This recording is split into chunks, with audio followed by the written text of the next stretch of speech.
बिस्मिल्लाहिर्रहमानिर्रहीम। अस्सलाम वालेकुम नाज़रीन, उम्मीद है आप सब लोग खैर खैरियत से होंगे। ये व्लॉग आपके लिए बहुत ही ज़्यादा दिलचस्पी का बाइस होने जा रहा है। क्योंकि इस वक्त हमें जो ख़बरें आ रही हैं और जो फुटेजेस हमारे सामने आ रही हैं उसके मुताबिक चीन का 6th जनरेशन का फाइटर जेट J-50 फ़िज़ाओं के अंदर परवाज़ करता हुआ नज़र आ रहा है। लेकिन इससे पहले कि मैं आपको 6th जनरेशन फाइटर जेट के बारे में कुछ मज़ीद तफसीलात बताऊं और आपको बताऊं कि ये पाकिस्तान कब आएगा, इससे पहले आपको भारत के अंदर जो हो रहा है वो बताना बहुत ही ज़रूरी है, क्योंकि ये इंतहाई दिलचस्प मालूमात है। और इस वक्त आपको पता है कि भारत में MiG-21 को रिटायरमेंट के बाद अब फौरी तौर पे कोशिश की जा रही है कि 200 तैयारे फौरी तौर पे भारत के हवाई बेड़े के अंदर शामिल किए जाएं, जिनमें राफेल भी हैं, जिनमें तेजाज भी हैं और जिनमें Su-57 5th generation fighter jet तैयारे भी मौजूद हैं। जबकि पाकिस्तान की 5th जनरेशन फाइटर जेट के लिए जो कोशिश है वो अभी तक जारी है और कहा यह जा रहा है कि J-35 के 40 तैयारों का जो पाकिस्तान ने आर्डर दिया था वो भी एक सरप्राइज़ डिलीवरी के थ्रू पाकिस्तान को मिलने जा रहा है। लेकिन इसके साथ ही हम ये देख रहे हैं कि अफ़गानिस्तान से बड़ी ही अजीब व गरीब किस्म की ख़बरें आ रही हैं। हमें जो इस वक्त इंफॉर्मेशन मिल रही है उसके मुताबिक अफ़गानिस्तान के अंदर रजीम चेंज की तैयारी की जा रही है और यही वजह है कि इस वक्त तालिबान के सरबरा मुल्ला हैबतुल्ला अपने घर पर मौजूद नहीं है। वो जगह जगह पे अपने ठिकाने बदल रहे हैं। यहाँ तक कि जो उल्मा की हफ्ते में एक दफ़ा वो मीटिंग करते थे, इस दफ़ा वो भी नहीं की गई। और उसके बाद सोने पे सुहागा हम ये देखते हैं कि जो थंब वेरिफिकेशन का जो प्रोसेस है उसके ऊपर अदम एतमाद ज़ाहिर करते हुए तालिबान ने उस सिस्टम को ख़त्म कर दिया है। और उससे बड़ा जो उन्होंने तीर मारा है वो ये है कि उन्होंने अपने मुल्क के अंदर फाइबर ऑप्टिक्स के थ्रू इंटरनेट का बंद कर दिया है इस वक्त। और हम ये देख रहे हैं कि पूरे मुल्क के 12% हिस्सों में भी इस वक्त बड़ी मुश्किल से इंटरनेट आ रहा है और स्मार्टफोन के इस्तेमाल पर पाबंदी लगा दी गई है। यहाँ पे इंसान ये कहने पे मजबूर हो जाता है कि जब कीदड़ की आती है तो वो शहर की तरफ भागता है।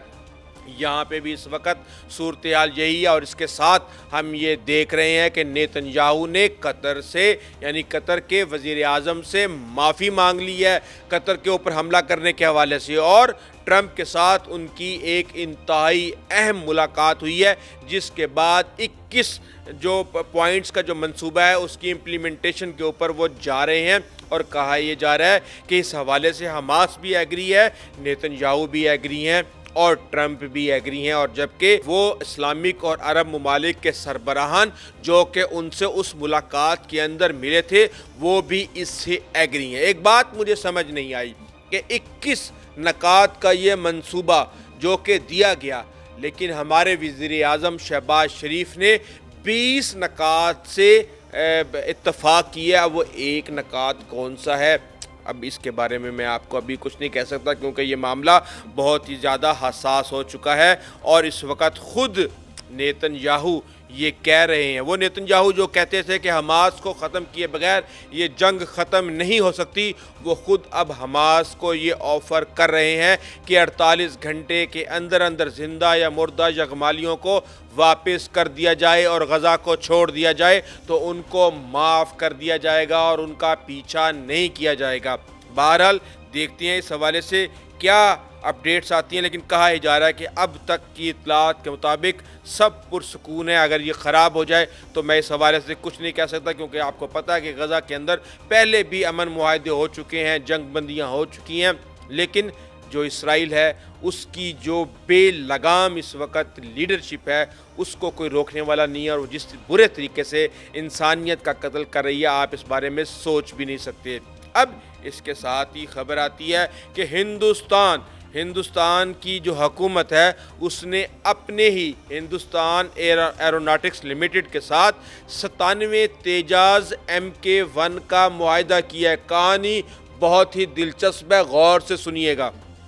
97 हथियारों का $7 बिलियन के अंदर ये मुआहिदा किया गया है जो कि फराहम करने हैं। लेकिन इससे पहले मैं आपको कहानी बता दूं, जो तेजास है ये 1980 में प्रोजेक्ट स्टार्ट किया गया, 2000 में आके इन्होंने रोना धोना शुरू किया और उसके बाद अब थोड़े से जो तेजास दिए गए थे, लेकिन जो तेजा का लेटेस्ट वेरिएंट है तेजास MK1, अब वो जनरल इलेक्ट्रिक ने इंजन देने थे, वो इंजन उन्होंने दिए हैं अभी तक सिर्फ 2, और वो 2 त्यारे अब एयरफोर्स को दिए जाएंगे। पता नहीं आज दिए जाते हैं या कल दिए जाते हैं। लेकिन इस वक्त भारत को जो 2 फ्रंट वार का वो ड्रामा करते हैं पाकिस्तान और चीन दोनों के एक साथ, जबकि इनकी औकात सिर्फ पाकिस्तान के साथ भी लड़ने के लिए नहीं है, तो ये कहते हैं कि हमें 42 स्क्वाड्रन्स चाहिए। और 42 स्क्वाड्रन्स आपको पता है कि 12 से 18 के करीब एक स्क्वाड्रन के अंदर जहाज़ होते हैं। इनके पास इस वक्त सिर्फ 29 स्क्वाड्रन मौजूद हैं, और जिनमें से ज़्यादातर,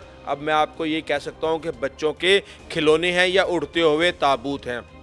इसी के साथ 83 हथियारों का जो मुआहिदा 2021 में तेजास MK1 का किया गया था, अब आपको पता है कि वो कभी कोविड के ज़िम्मे डाल दिया, कभी किसी और चीज़ के ज़िम्मे डाल दिया।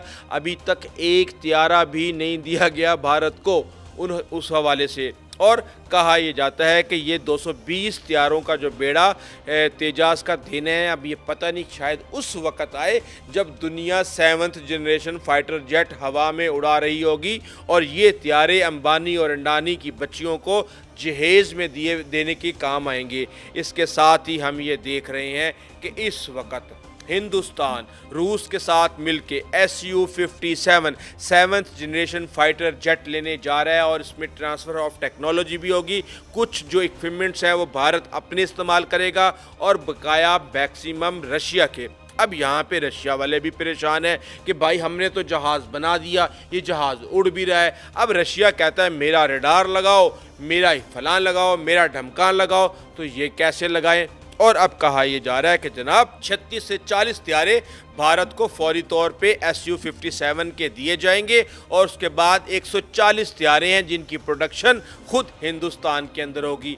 इसकी वजह यह है कि Su-30 जब इन्होंने लिए थे रशिया से, तो उसकी मैक्सिमम प्रोडक्शन इन्होंने हिंदुस्तान के अंदर की थी। तो अब ये समझते हैं कि इनको Su-30, Su-35 और Su-57 जो है ये तमाम त्यारों की जब हिंदुस्तान के अंदर प्रोडक्शन होगी तो इनको ट्रेनिंग, इंफ्रास्ट्रक्चर और दीगर चीज़ों पे इतना ज़्यादा पैसा खर्च नहीं करना पड़ेगा, और ना ही मेंटेनेंस पे इतना पैसा लगाना पड़ेगा। और इसके साथ ही ये 114 राफेल्स का हिंदुस्तान के अंदर मैन्युफैक्चरिंग के लिए फ्रांस की हुकूमत के साथ मुआहिदा करने की कोशिश कर रहे हैं, जो कि अभी तक नहीं हो सका। अब आप ये देखें कि कहीं ये अपने जो एग्जिस्टिंग इनके उड़ते ताबूत हैं उनको अपग्रेड करने की कोशिश कर रहे हैं, कहीं ये जाके Su-57 लेने की कोशिश कर रहे हैं, कहीं ये तेजास बनाने की कोशिश कर रहे हैं जो कि नहीं बनने।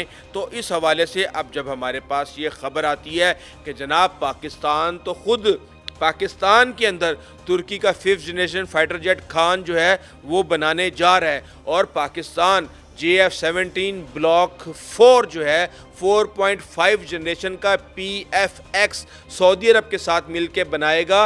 और इसके अलावा बहुत ज़्यादा एडवांसमेंट हो रही है, और हमने ये देखा कि आसिफ अली जरदारी जब नज़र आए चाइना की एविएशन कम्प्लेक्स के अंदर, और वहाँ पे J-10C, J-17, J-20 नज़र आए, तो पूरी दुनिया के कान खड़े हो गए कि भाई ये पाकिस्तानी क्या शॉपिंग करते फिर रहे हैं। और इस हवाले से मैं आपको बता दूं कि पाकिस्तान को इंशाल्लाह बहुत जल्द सरप्राइज़ डिलीवरी मिलने जा रही है। और इसके साथ ही जब हम ये देखते हैं कि J-50 देखें, ये जो शेनयंग जो कंपनी है उनकी ये बना रही है J-50, लेकिन जो चेंगडो एयरक्राफ्ट कंपनी है जो कि J-35, J-10 बना रही है, वो भी 6th generation fighter jet J-36 के नाम से बना रही है। और इस वक्त जो हमारे पास खबरें आई हैं और जो इस वक्त फुटेजेस हमें देखने में नज़र आ रही हैं, उसके मुताबिक ये टेल लेस जहाज़ है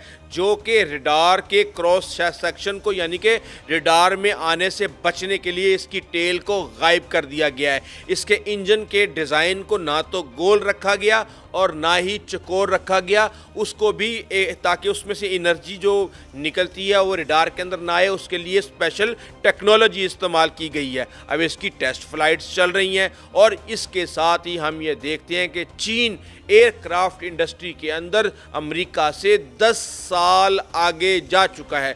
बेशक ट्रंप ये कह चुके हैं कि F-47 उनके अपने 4 साल टेन्योर के अंदर फिजाओं में होगा, लेकिन बोइंग की मदद से बनाया जाने वाला ये जहाज़ अभी तक इसके दूर दूर तक आसार नज़र नहीं आ रहे। अब ये जो त्यारा है 6th जनरेशन का J-50, ये स्टेल्थ है, ऑल रडार टाइप्स को जो है ये डिसीव करने की सलाहियत रखता है, नेटवर्क सेंटर वारफेयर है इसके अंदर, और इसके साथ ही इसके साथ 2 स्टेल्थ ड्रोन भी मौजूद होंगे जो कि इसके मुहाफिजों की तरह इसके साथ चलेंगे। चाहे आपने 2 रखने हैं, 6 रखने हैं, 8 रखने हैं, ये आपकी अपनी मर्जी है, जो कि इसको रडार को डिसीव करने और दुश्मन को धोखा देने के लिए इस्तेमाल होंगे। अब हम ये देख रहे हैं कि जंगें बदल रही हैं, गेम सारी की सारी मिसाइल और रडार पर आ चुकी है। जिसने पहले देखकर बटन दबा दिया उसकी फतह है, और इसके साथ ही हम ये देखते हैं कि ये जब काम हो जाएगा तो ये एक तरह से पूरे ग्लोबल जो एयर बैलेंस है उसको ये चैलेंज करने की सलाहियत रखता है। प्रोटोटाइप फेज से ये गुजर चुका है और इस वक्त ऑर्गेनाइज्ड फ्लाइट्स हो रही हैं जो कि टेस्ट फेज के अंदर दाखिल हो चुकी हैं। और इसके साथ ही चाइना J-36 जो कि बहरिया के लिए बना रहा है। अब आप ये देखें कि 6th जनरेशन फाइटर जेट जिसके बारे में किसी ने अभी तक सोचा भी नहीं, वो चाइना 2 बना चुका है, एक नेवी के लिए और एक ग्राउंड के लिए, वैसे अटैक के लिए। और हम ये देख रहे हैं कि एक तरफ वो एयर डोमिनेंस पे काम कर रहा है और दूसरी तरफ वो अपनी स्ट्राइक पावर को बढ़ाते हुए पावर प्रोजेक्शन कर रहा है। और इनके ये दोनों त्यारे 2030 से पहले मैदान जंग के अंदर मौजूद होंगे। बहरहाल ये वो सारी की सारी इंफॉर्मेशन और डेवलपमेंट्स हैं जो कि खित्ते के अंदर हर रोज़ ताकत के तवाज़ुन को बदल रहे हैं। लेकिन वहाँ भारत के अंदर जो खबर लगती है वो ये कहते हैं कि जनाब ये 97 तेजाज लेके जनूबी एशिया के खित्ते में हिंदुस्तान फ़ज़ाइया की पोजीशन मजबूत हो जाएगी। इसके ऊपर आप सिर्फ हंस सकते हैं, इससे ज़्यादा कुछ और कहने की मेरी मजाल नहीं है।